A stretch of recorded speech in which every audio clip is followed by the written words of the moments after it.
selecionei alguns textos pra gente bater um papo aqui.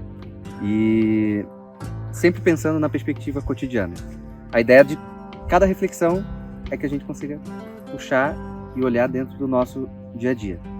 Não adianta a gente pensar numa reflexão que ela fica numa perspectiva filosófica. Vou sentar na pedra, vou pensar sobre isso, e quando eu chegar na minha realidade não tem adequação, enfim, volto para aquela realidade não muito boa. Então, nesse livro aqui, O Caminho, tem um ponto que eu acho que é o primeiro ponto de todos aqui, para qualquer coisa que a gente quer fazer, que é o ponto do caminho número 206. Então, eu vou ler aqui para a gente conversar. O minuto heróico é a hora exata de te levantares, sem hesitar, um pensamento sobrenatural e fora. O minuto heróico. Aí tens uma mortificação que fortalece a tua vontade e não debilita a tua natureza. Por que eu começo nesse ponto, no minuto heróico? O minuto heróico é um minuto mesmo, 60 segundos. E 60 segundos faz uma grande diferença dentro da nossa vida, né? Por exemplo, eu posso me atrasar se eu deixei aquele minuto passar. Eu poderia ter falado uma coisa e eu perdi o tempo da coisa. Eu poderia ter evitado uma coisa e não evitei. Então, quando ele coloca aqui o minuto heróico, é que a gente tem essa coragem mais imediata. Como se fosse um impulso heróico, vamos dizer assim. A gente costuma falar de impulso sempre numa via muito negativa, né? O imediatismo... Impulsividade, digamos assim, né? Tem algumas pessoas que levam muito para impulsividade. Exatamente.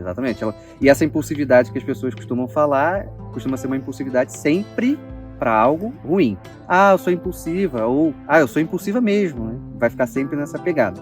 Quando a gente pensa no minuto heróico, a gente pensa numa impulsividade, entre aspas, ordenada. Ou seja, eu tenho preguiça de algo, sei lá, exercício físico, 1, 2, 3 e vai. É o minuto heróico, é aqueles 60 segundos que eu me decido e faço. Você pensa e já vai, você não fica pensando muito, mas será que eu vou? Não tem será. Exatamente. Não vou. Então, deu ali, eu preciso fazer esse exercício e já deu. 1, 2, 3, exatamente. Não é à toa que ele coloca aqui, né?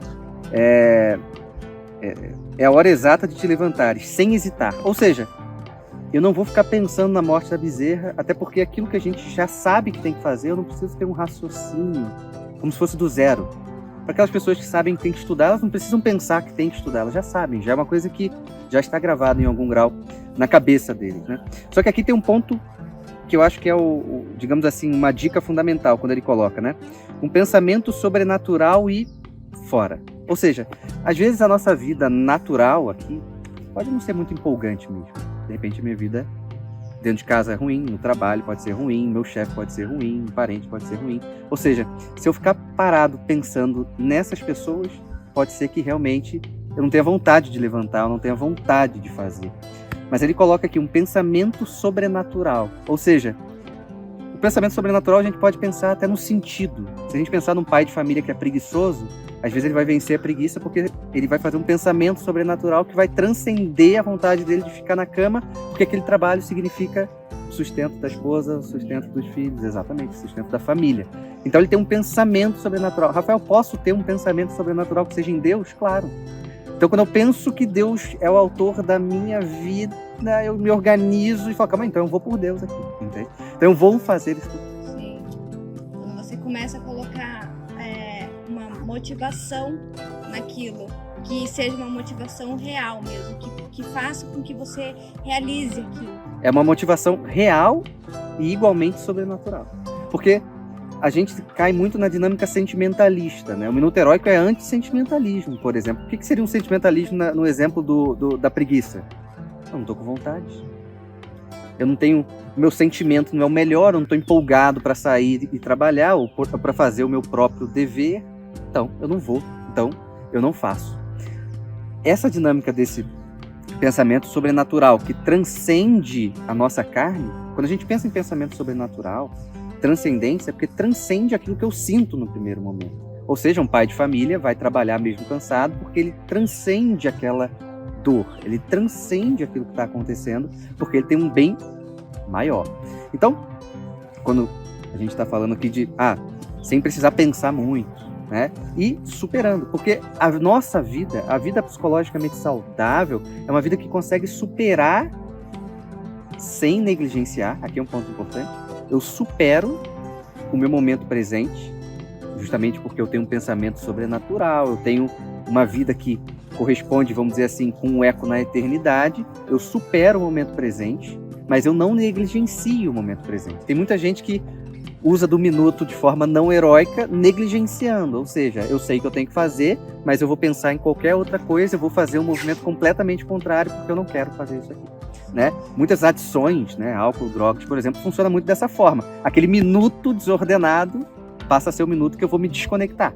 O minuto heróico não é desconexão, é justamente entender que a minha vida tem uma conexão transcendental e é isso que faz com que eu levante e não necessariamente meu pai, a minha mãe, a minha esposa, os meus filhos. Eu coloco uma finalidade mais alta. E nessa finalidade mais alta, nesse minuto heróico, ou seja, em 60 segundos eu defino a minha vida. Levanto e faço. Levanto e vou. Né? Paro de reclamar. Enfim, eu vou me movimentando. E aí ele coloca no final aqui, né? O minuto heróico. Aí tens uma mortificação que fortalece a tua vontade e não debilita a natureza. Esse é um ponto importante, porque a nossa vontade, que é uma potência que nós temos, que deseja o bem, nós temos uma vontade que é uma potência superior da alma, que apetece, ela quer sempre o bem, ela precisa ser mortificada. Se a gente quiser usar um termo contemporâneo, mais fácil da gente entender, ela precisa ser educada. Ou seja, se a gente pensar numa criança, a vontade dela é educada? Não. Se a gente soltar uma criança aqui e ninguém educar ela, a vontade dela vai para onde o nariz apontar. Assim temos muitos adultos da mesma maneira. Então, quando ele coloca aqui que o minuto heróico também é uma forma de mortificar a vontade, a gente fala aqui de educar. Ou seja, eu percebo que a minha parte sensível, a minha sensibilidade, o meu corpo quer, de repente, a preguiça. Mas eu, nesse minuto heróico, eu respondo de uma forma que não. Porque eu vou para onde eu tenho que ir. Você vai lá e faz. Isso que eu quero, é isso que eu devo fazer. Exatamente, é isso que eu devo fazer. E você não pensa, eu tô cansado, é o dia a dia. Não, eu sei que eu estou cansado, mas o meu dever supera o meu estado. Exatamente. Porque como trabalho, a pessoa, muitas vezes, ela tá insatisfeita no trabalho e ela não tem vontade de trabalhar. Mas ela sabe que aquilo, por mais que ela não tenha vontade, o ambiente, tudo isso influencia, ela precisa. A necessidade financeira, digamos por exemplo, assim, é maior. E aí ela, sabendo que há um dever, por exemplo, pagar as contas é um dever, é um ato de justiça, então beleza, ela vai lá e vai trabalhar, mesmo o ambiente de trabalho não sendo o mais agradável sensivelmente para ela. Então ela vai. Ou seja, quando ela faz essa movimentação com constância, ela tende a mortificar a própria vontade, ou seja, educar a própria vontade. Ou seja, o que vai acontecer no final das contas? Ela vai começar a perceber que aquilo que o corpo dela, a parte sensível, quer, não vai ser fator de escravização dela, porque ela vai estar mais em pé. Então a gente vai perceber que às vezes a gente vai ter um desejo que a gente não deveria ter, mas aquele que tem a vontade mortificada, ele vai conseguir dizer não. Aquele que não tem a vontade mortificada vai usar aquela frase, a carne é fraca, então já era. Ou seja, a carne é fraca. Eu não tenho minha vontade mortificada, essa vontade debilitada, então, me vence. Certo? Então eu tenho que educá-la. E, quando ele coloca que não debilita a natureza, aqui está um ponto interessante, porque desde Adão, o homem foi posto no mundo para trabalhar. Ou seja, aquela pessoa que não faz o próprio dever, debilita em algum grau a própria natureza. Não é à toa que se você pegar uma pessoa acima de 18 anos e ela não faz nada além de ficar no sofá, na cama, assistindo Netflix, por exemplo, você percebe que aquela pessoa ela começa a definhar em algum grau, ela fica diferente, ela fica esquisita. É como se a natureza dela... depressiva, assim, a semelhança, assim... Tudo se modifica, exatamente. Sim, ela fica com cara de tristeza, desânimo. Exatamente. É como se a natureza dela ali estivesse sendo atacada.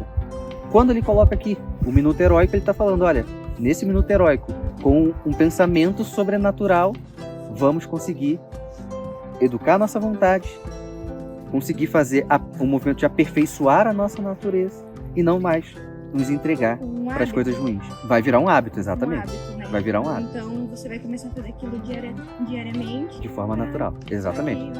Lembrando, no primeiro momento é puro ato, não é hábito ainda. Então vai ser mais difícil, justamente por não ter o hábito. Então a gente vai fazendo.